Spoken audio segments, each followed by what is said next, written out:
ఇందుకేనా అధికారం ఇచ్చింది? ఇందుకేనా ఓట్లేసింది? ఎక్కడ చూసినా అవినీతి, ఎక్కడ చూసినా డబ్బులమయం. ప్రజల గురించి ఆలోచన చేసేవాడు ఎవరైనా ఉన్నారా అంటే ఒక్కరు కూడా లేదు. ఇలా తయారైంది కదా.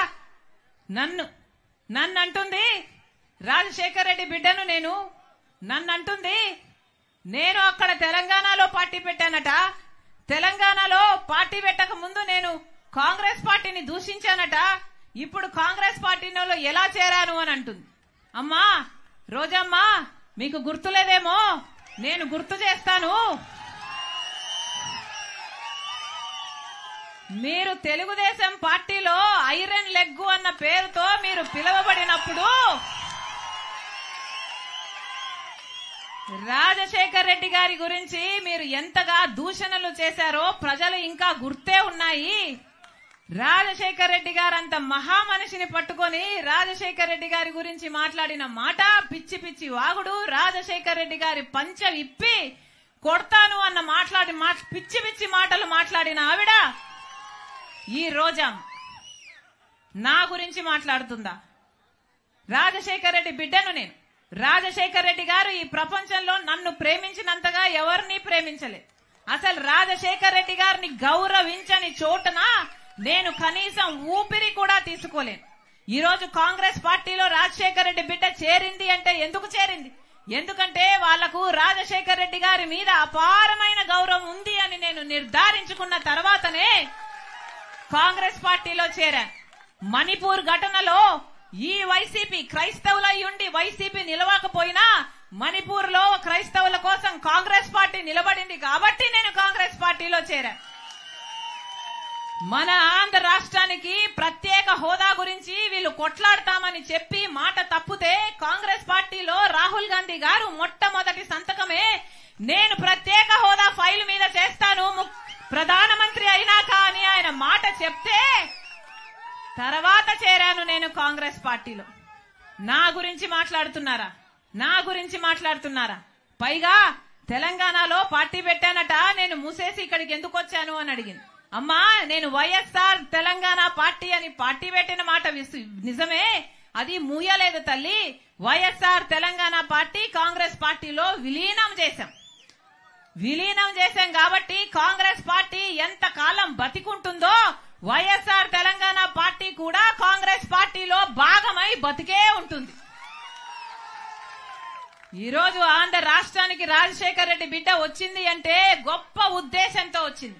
ఎందుకంటే నా పుట్టింటికి ఇక్కడ అన్యాయం జరుగుతుంది కాబట్టి ఇక్కడ ప్రత్యేక హోదా తేవాల్సిన బాధ్యత నా మీద కూడా ఉంది కాబట్టి ఈ రోజు ఆంధ్ర రాష్ట్రానికి వచ్చింది. అక్కడ తెలంగాణలో మేము చేసిన పాదయాత్రకు పోరాటానికి అక్కడ ఒక నియంత్రణ దించింది రాజశేఖర్ రెడ్డి బిడ్డ. ఇక్కడ ఈ నియంత్రణలు దించడానికి రాజశేఖర్ రెడ్డి బిడ్డ మళ్ళీ ఇక్కడ అడుగుపెట్టింది. పైగా తెలంగాణలో తెలంగాణ ప్రభుత్వం డబ్బులు ఇవ్వాలట, అవి నేను తీసుకురావాలట. ఏమ్మా నేను తీసుకొస్తే మీరేం చేస్తారు? గాడిదలు కాస్తారా? అధికారం ఏమో మీకుంది, తెలంగాణలో టీఆర్ఎస్ పార్టీలో దోస్తీ ఏమో మీకున్నింది. ఈ 5 సంవత్సరాలు వాళ్ళను కౌగులించుకున్నారు, వాళ్ళ స్వీట్లు తినిపించుకున్నారు, వాళ్ళకు అన్నాలు పెట్టుకున్నారు, వాళ్ళని కలిశారు, పక్కపక్క నవ్వారు. మరి మనకు రావాల్సిన డబ్బులు అప్పుడు గుర్తు రాలేదా? అప్పుడు ఒక పేపర్ ముక్క వాళ్ళ చేతుల్లో పెట్టి మాకు డబ్బులు రావాలని ఎప్పుడైనా అడిగారా? వాళ్ళు వినకపోతే అక్కడే వాళ్ళ ఇంటి ముందరే కూర్చొని ధర్నాలు ఎప్పుడైనా చేశారా? మీకు చేతనయిందా? మీకు దమ్మున్నిందా? ఆ డబ్బులేమో అప్పుడు రావాల్సినవి మీకు గుర్తులేవు. ఇప్పుడు మేము మిమ్మల్ని నిలదీస్తుంటే మా గురించి మాట్లాడుతున్నారా? మీరా మాకు చెప్పేది? మీతో నీతులు చెప్పించుకునే పరిస్థితిలో లేదు. మీరు ఒక మహిళ, ఒక ఎమ్మెల్యే, ఒక మంత్రి, కనీసం మీ నియోజకవర్గానికి ఏమైనా చేసుకోగలిగారా? ఏం చేసుకోగలిగారు? రాజశేఖర్ రెడ్డి గారు ఆ డిటిపి పెట్టారు. రాజశేఖర్ రెడ్డి గారి టైంలో శాంక్షన్ అయింది. అది కలుషితంగా, నీళ్లు కలుషితం కాకుండా ఉండడానికి రాజశేఖర్ రెడ్డి గారు శాంక్షన్ చేస్తే కనీసం దాన్ని నడపడం చేతనైందా మీకు? దాన్ని మెయింటెనెన్స్ చేసి ప్రజల కోసం మంచి నీళ్లు ఇవ్వడానికైనా చేతనైందా మీకు? ఈరోజు లూమ్స్ లో పాపం వాళ్ళ పవర్ స్లాబ్ మీరు మార్చడంతో 1000 రూపాయలు వచ్చే బిల్లు ఇప్పుడు 5000 వస్తుందట. దాంతో పాపం ప్రజలు బతకాలా, అప్పుల పాలైపోవాలా, ఆత్మహత్యలు చేసుకోవాలా అని ఇక్కడ గగ్గోలు పెడుతుంటే మీ చెవికేమో పడదు. మీరా మాట్లాడేది? పక్కనే ఇంకో రాష్ట్రం ఉంది. ఆ పక్క రాష్ట్రంలో డీజిల్ ధర ఎంత, పెట్రోల్ ధర ఎంత, ఇక్కడ ఎంత? ఏం చేతనైంది మీకు? ఏం చెప్పారు ఆ రోజున? ఇదే వైసీపీ ప్రభుత్వం ఆ రోజు చెప్పలేదా మేము ధరలు తగ్గిస్తాము అని, సబ్సిడీలు ఇస్తాము అని? ఆ రోజు చెప్పలేదా? అంతెందుకు, మందు బాటలు కూడా పక్క రాష్ట్రంలో తక్కువేనట. ఇక్కడ క్వార్టర్ బాటిల్ ఎంత, అక్కడ క్వార్టర్ బాటిల్ ఎంత? అది కూడా చేత కాలేదు కదా మీకు. మీరా మాట్లాడేది? మీరా నీతులు చెప్పేది? సరే, మీరు ఎమ్మెల్యే, మీరు మంత్రి, మీ వల్ల చేత కాలేదు. సరే, కనీసం ఒక మహిళ కదా మీరు, మహిళ ఈ మంత్రి ఉన్నారు కదా మీరు, కనీసం మహిళల విషయాలకైనా మీరు ఏమైనా భద్రత కలిగించగలిగారా? అంగన్వాడీ మహిళలు ఎంత కాలం అయ్యింది సమ్మె చెయ్యబట్టి. వాళ్ళు ఏమడిగారు? పక్క తెలంగాణలో, పక్క కర్ణాటకలో మాకంటే ఎక్కువ జీతాలు వస్తున్నాయి, మాకు 12,000 ఇస్తున్నారు, ఇది సరిపోవటం లేదు, మాకు కూడా పక్క రాష్ట్రంలో జీతాలు పెంచినట్టు మా జీతాలు పెంచండి, మా కుటుంబాలు గడవాలి కదా అని వాళ్ళు అడిగితే జుట్లు పట్టుకొని వాళ్ళని లాగి పోలీస్ స్టేషన్లలో వేస్తారా? ఎన్నిసార్లు అంగన్వాడీ మహిళల మీద ఎన్ని దాడులు చేశారు ఆశా వర్కర్లు. వాళ్ళైనా ఏమడిగారు? వాళ్ళు కూడా అదే అడిగారు కదా. పాపం చిన్న చిన్న గ్రామాలలో ఆరోగ్యం చూసుకునే వాళ్ళు ఆశా వర్కర్. పోనీ వాళ్ళ మీదైనా గౌరవం ఉందా మీకు? మహిళలు కదా అంగన్వాడీ ఆశా వర్కర్లంటే. ఆ రోజు చంద్రబాబు గారు గుర్రాలతో తొక్కిచ్చారు. ఇట్లనే వాళ్ళు జీతాల కోసం పోరాడితే ఈరోజు మీరు పోలీస్ బూట్ కాలు చేత తొక్కిస్తున్నారు. మీకు చంద్రబాబు గారికి ఏమిటి తేడా? మీరా రాజశేఖర రెడ్డి గారి ఆశయాల గురించి మాట్లాడేది?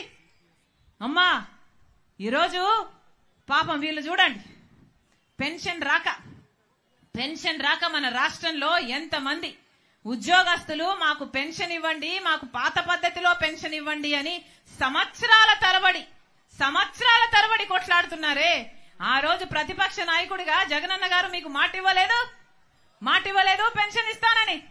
అంగన్వాడీ వాళ్ళకైనా, ఆశా వర్కర్లకైనా, వీళ్ళకైనా, రెగ్యులరైజ్ కావాల్సిన ఉద్యోగాలకైనా ఎంత మందికి మాటలు ఇచ్చారు? ఒక్క మాట అయినా నిలబెట్టుకున్నారా? మీకు మాట ఇచ్చారా అన్నా? మాట ఇచ్చి కూడా నిలబెట్టుకోలేదే.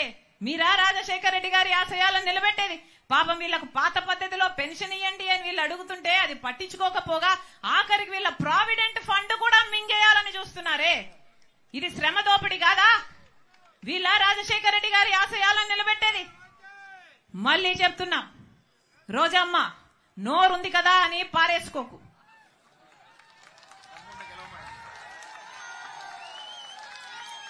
ఇదే పక్క రాష్ట్రంలో ఇలాగే రాజశేఖర రెడ్డి బిడ్డ మీద అధిక ప్రసంగం, ఇలాగే అతిగా మాట్లాడితే జనాలు వాళ్ళందరినీ ఓడగొడితే ఇప్పుడు వాళ్ళు ఇంట్లో కూర్చొని ఉన్నారు. మీ పరిస్థితి కూడా అదే అవుతుంది. ఇంకొకడు మొన్న బాపట్లలో సభ పెట్టి వస్తే రాజశేఖర రెడ్డి బిడ్డ కాబట్టి బాపట్ల నుంచి అడుగు బయట పెట్టనిచ్చారట. ఒక్క నిమిషానికి నేను రాజశేఖర రెడ్డి బిడ్డను కాదనుకుందాం.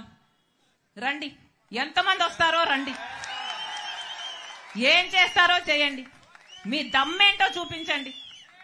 సిగ్గుండాలి కదా.